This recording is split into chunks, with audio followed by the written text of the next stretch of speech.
സിക്കന്ദർ മലൈ അല്ലെങ്കിൽ തിരുപ്പറംകുണ്ട്രം മലൈ എന്നറിയപ്പെടുന്ന പ്രദേശവുമായി ബന്ധപ്പെട്ട് ദീർഘകാലമായി നിലനിൽക്കുന്ന തർക്കങ്ങൾക്ക് സുപ്രീം കോടതിയുടെ പുതിയ വിധിയോടെ നിർണായക വഴിത്തിരിവുണ്ടായിരിക്കുകയാണ്.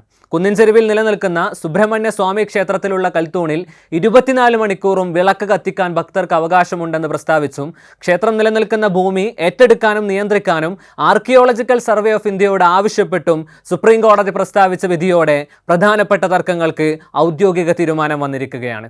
തമിഴ്നാടിൻ്റെ രാഷ്ട്രീയ ഭൂപടത്തിലും ഈ വിധിക്ക് വലിയ പ്രസക്തിയുണ്ട്. കാരണം തിരുപ്പറംകുന്ത്രം ക്ഷേത്രവുമായി ബന്ധപ്പെട്ട വിവാദം കത്തിച്ചു നിർത്താൻ BJP കഴിയുന്നിടത്തോളം ശ്രമിച്ചിട്ടുണ്ട്.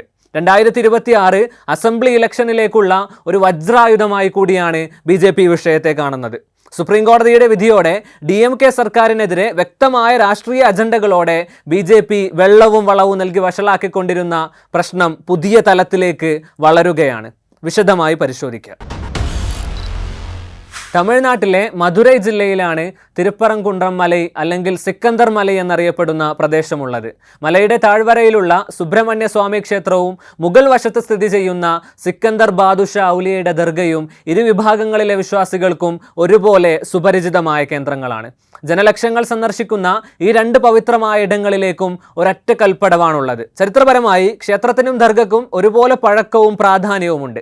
ദീർഘകാലം വിശ്വാസികൾക്കിടയിൽ പരസ്പര ബഹുമാനവും സ്നേഹവും വളർത്തിയ ഈ രണ്ട് കേന്ദ്രങ്ങൾ നിലനിൽക്കുന്ന പ്രദേശത്തിൻ്റെ ഉടമസ്ഥതയെ ചൊല്ലി 1900 ശേഷമാണ് തർക്കങ്ങൾ രൂപപ്പെടുന്നത്. ബ്രിട്ടീഷ് പരമോന്നത അപ്പീൽ കോടതിയായ പ്രിവി കൗൺസിൽ വരെ എത്തിയ തർക്കങ്ങൾ അവസാനിക്കുന്നത് ഇരു കൂട്ടർക്കും അവകാശങ്ങൾ ഉണ്ടെന്ന വിധിയോടെയായിരുന്നു. ശേഷം പല സമയങ്ങളിലും ഇരുഭാഗങ്ങൾക്കുമിടയിൽ അഭിപ്രായ ഭിന്നതകൾ രൂപപ്പെട്ടിട്ടുണ്ടെങ്കിലും കോടതി നടപടികളിലേക്ക് കടന്നിരുന്നില്ല. അതിനുശേഷം 2025 പ്രശ്നങ്ങൾ വീണ്ടും ശക്തിപ്പെടുന്നത്. മലയുടെ പേര്, അതുപോലെ മുസ്ലിം വിശ്വാസപ്രകാരം വിശിഷ്ട സമയങ്ങളിൽ ദർഗയിൽ നടക്കാറുണ്ടായിരുന്ന മൃഗബലി, ക്ഷേത്രത്തിൽ ഒരു പ്രത്യേക കൽത്തൂണിൽ തെളിയിക്കാറുണ്ടായിരുന്ന കാർത്തിക ദീപം എന്നിവയെ ചൊല്ലിയാണ് 2025 വിഷയം കോടതിയിലെത്തുന്നത്. Justice S. Srimathi, justice J. Nisha Banu എന്നിവരടങ്ങുന്ന മദ്രാസ് ഹൈക്കോടതി ബെഞ്ചായിരുന്നു 2025 ജൂണിൽ കേസ് ആദ്യം പരിഗണിച്ചത്. മലയുടെ പേര് സിക്കന്ദർ മലൈ എന്ന് പറയപ്പെടുന്നതിനെതിരെയും മലയ്ക്ക് മുകളിൽ ദർഗയിൽ പ്രത്യേക സമയങ്ങളിൽ മൃഗബലി നടക്കുന്നതിനെതിരെയും ഹിന്ദു ധർമ്മ പരിഷത്ത് സമർപ്പിച്ച പരാതിയിൽ വ്യത്യസ്ത വിധിയായിരുന്നു രണ്ടംഗ ബെഞ്ച് പ്രസ്താവിച്ചത്. മലയ്ക്ക് മുകളിൽ ദർഗയുടെ പരിസരത്ത് പോലും മൃഗബലി പാടില്ലെന്നും മലയുടെ പേര് സിക്കന്ദർ മല എന്നല്ല എന്നുമായിരുന്നു ജസ്റ്റിസ് S. ശ്രീമതിയുടെ വിധി. അതേസമയം ഇരു കൂട്ടരും അവരുടെ ആരാധനകൾ നിശ്ചിത പ്രദേശങ്ങളിൽ നടത്തി ചരിത്രപരമായ സഹവർത്തിത്വം തുടരണമെന്നായിരുന്നു ജസ്റ്റിസ് നിഷാഭാനുവിൻ്റെ വിധി. വ്യത്യസ്ത വിധികൾ രൂപപ്പെട്ട സാഹചര്യത്തിൽ കേസ് മറ്റൊരു ബെഞ്ചിലേക്ക് നീങ്ങുകയായിരുന്നു. അങ്ങനെയാണ് കേസ് ജസ്റ്റിസ് R. വിജയകുമാറിൻ്റെ പരിഗണനയിലേക്ക് എത്തിയത്. അതിശക്തമായ വിമർശങ്ങൾക്ക് വഴിതെളിച്ച വിധി കൂടിയായിരുന്നു ജസ്റ്റിസ് R. വിജയകുമാറിൻ്റേത്.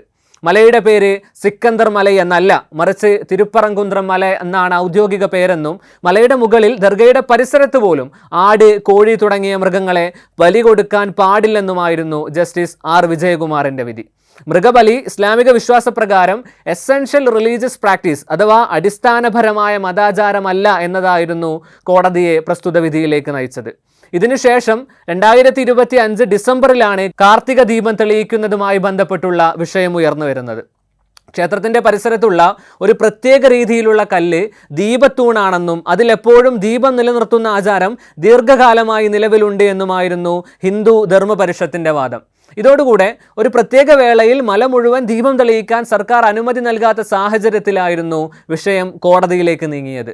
പ്രസ്തുത കല്ല് സർവേ മാർക്കറാണെന്നും ക്ഷേത്രത്തിൽ സദാ ദീപം കത്തിച്ച് നിലനിർത്തുന്ന ആചാരം ഉണ്ടെന്ന വാദം തികച്ചും തെറ്റാണെന്നും ഈ നീക്കം ക്രമസമാധാനം തകർക്കുമെന്നുമായിരുന്നു സർക്കാരിൻ്റെ പക്ഷം. വിഷയം കോടതിയിലേക്ക് എത്തിയപ്പോഴേക്കും ഇതേ മറുപടികളാണ് അനുമതി നിഷേധിച്ചതിനുള്ള കാരണമായി സർക്കാർ കോടതിയിൽ നൽകിയതും. എന്നാൽ കോടതി സർക്കാരിൻ്റെ മറുപടികളെയെല്ലാം തള്ളിക്കളയുകയും പ്രദേശത്ത് ക്രമസമാധാനം തകർക്കുന്ന രീതിയിലുള്ള യാതൊന്നുമില്ലെന്നും നിരീക്ഷിച്ചുകൊണ്ട് കാർത്തിക ദീപം തെളിയിക്കാനുള്ള അനുമതി നൽകുകയായിരുന്നു. ഡിസംബർ 2025 ജസ്റ്റിസ് GR സ്വാമിനാഥനായിരുന്നു പ്രസ്തുത വിധി പ്രസ്താവിച്ചത്. ഇതിലുള്ള മറ്റൊരു വശം എന്തെന്നാൽ ജസ്റ്റിസ് GR സ്വാമിനാഥനെ ഇംപീച്ച് ചെയ്ത് സ്ഥാനത്തു നിന്നും നീക്കം ചെയ്യാനുള്ള ശ്രമങ്ങൾ മറ്റു പല കാരണങ്ങൾ കൊണ്ടും DMK സർക്കാരിൻ്റെ ഭാഗത്തു നിന്നും അതിനു മുൻപുണ്ടായിട്ടുണ്ട്. ആ സാഹചര്യങ്ങൾ കൂടി ഈ വിധിയെ ചലഞ്ച് ചെയ്യാനുള്ള കാരണമാവുകയായിരുന്നു. DMK സർക്കാർ ജസ്റ്റിസ് സ്വാമിനാഥൻ്റെ വിധിക്കെതിരെ ഹൈക്കോർട്ടിലേക്ക് നീങ്ങിയെങ്കിലും ഫലമുണ്ടായില്ല. ഇതിനിടയിൽ ദീപം തെളിയിക്കാനുള്ള ശ്രമങ്ങളുമായി ക്ഷേത്രത്തിലേക്ക് കയറാൻ ശ്രമിച്ച BJP നേതാക്കൾ ഉൾപ്പെടെയുള്ളവരെ പോലീസ് തടയുകയും ചെയ്തിരുന്നു. ഹൈക്കോടതി വിധി വന്നതിനു ശേഷവും സർക്കാർ ഒരടി പിന്മാറാത്ത സാഹചര്യത്തിലാണ് ഹിന്ദു ധർമ്മ പരിഷത്ത് സുപ്രീം കോടതിയിൽ റിട്ട് ഫയൽ ചെയ്തത്. അതിലാണ് കഴിഞ്ഞ ദിവസം നിർണായക വിധി വന്നത്. നിലവിൽ സുപ്രീം കോടതി 24 മണിക്കൂറും ദീപം തെളിയിക്കാനുള്ള അനുമതി നൽകിയിരിക്കുകയാണ്. കൂടെ ക്ഷേത്രത്തിൻ്റെയും പരിസരത്തിൻ്റെയും സംരക്ഷണം ആർക്കിയോളജിക്കൽ സർവേ ഓഫ് ഇന്ത്യയോട് ഏറ്റെടുക്കാനും നിർദ്ദേശിച്ചിരിക്കുന്നു.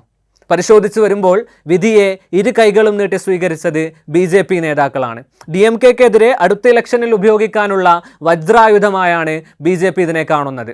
നിലവിലുള്ള ബെഞ്ചിൻ്റെയും വിധിക്ക് മുകളിൽ തീർച്ചയായും സർക്കാരിൻ്റെ റിവ്യൂ പെറ്റീഷൻ പോകുമെന്ന കാര്യത്തിൽ സംശയിക്കേണ്ടതുമില്ല.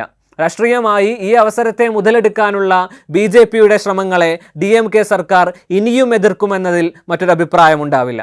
ആർക്കിയോളജിക്കൽ സർവേ ഓഫ് ഇന്ത്യക്ക് ക്ഷേത്രത്തിൻ്റെ നിയന്ത്രണാധികാരം സുപ്രീം കോടതി വിട്ടതോടെ ഇനി ക്ഷേത്രവുമായി ബന്ധപ്പെട്ട കാര്യങ്ങളിൽ സ്റ്റേറ്റിന് മാത്രം ഒന്നും തീരുമാനിക്കാനോ ചെയ്യാനോ കഴിയില്ല.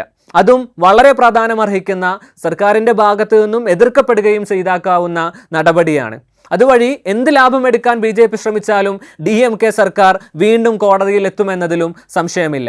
സൂക്ഷ്മമായി ശ്രദ്ധിച്ചാൽ രാഷ്ട്രീയ മുതലെടുപ്പുകളുടെ ചിത്രം തെളിഞ്ഞു കാണാം. ആ ചിത്രത്തിൽ ലാഭക്കണ്ണുകളുള്ളത് ആർക്കാണെന്നതിൽ സംശയമില്ല, BJPക്ക് തന്നെ. കാരണം നൂറ്റാണ്ടുകളായി ഒരു കൽപ്പടവിലൂടെ വിശ്വാസികൾ ക്ഷേത്രത്തിലേക്കും ദർഗയിലേക്കും കയറിയിറങ്ങിയ മതേതരത്വത്തിൻ്റെയും സഹവർത്തിത്വത്തിൻ്റെയും വഴികൾ വളച്ചുകെട്ടാനും വിഭജിച്ചു നിർത്താനും ശ്രമിക്കുന്നതിൻ്റെ മുന്നിൽ അവർ തന്നെ.